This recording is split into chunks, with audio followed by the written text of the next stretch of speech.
after the storm. I am living at the Frank Kenyon Center at Friends of the Environment. I'm really excited to be helping friends as a mangrove farmer.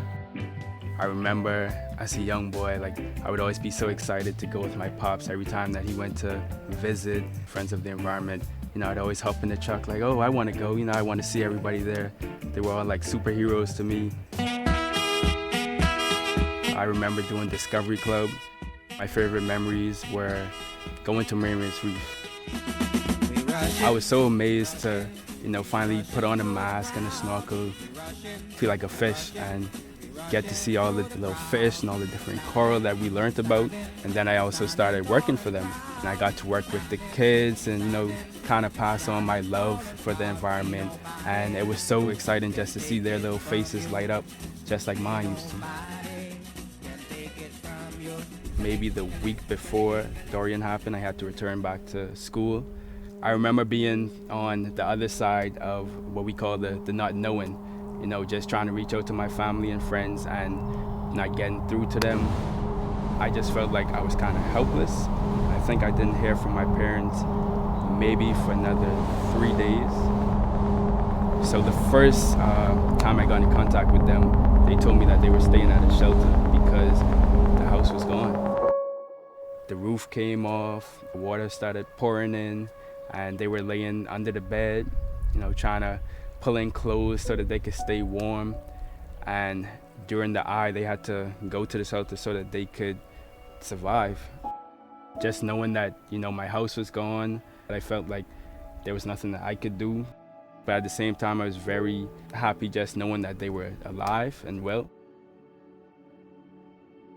We lost about 40% of our mangrove systems.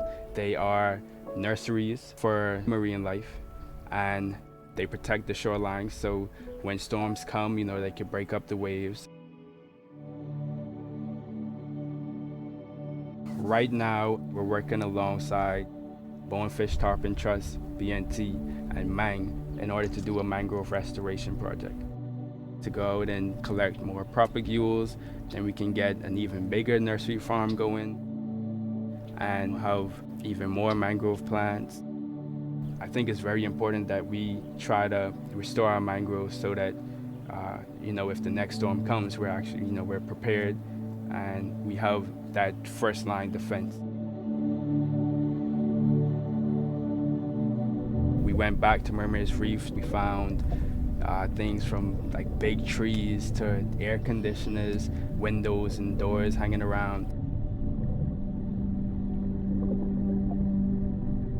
We did a bay cleanup while we were there.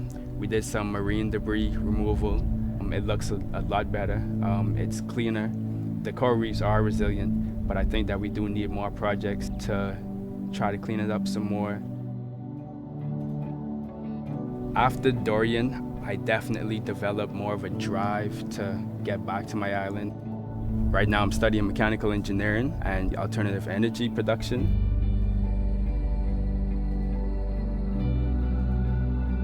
There were a lot of places that to this day still don't have power.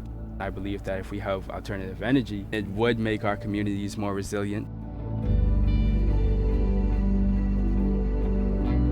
Friends of the Environment lost our office building, which we definitely need rebuilt so that we can get programs back up and running. All of these puzzle pieces are what makes up Friends of the Environment. So we were doing a project on different ecosystems. This is me at about the age of 10. We definitely do need the space so that we can have more kids come and more scientists, do more education programs so that we can get more projects going like coral restoration, mangrove restoration. We are one community. Friends is a big part of that.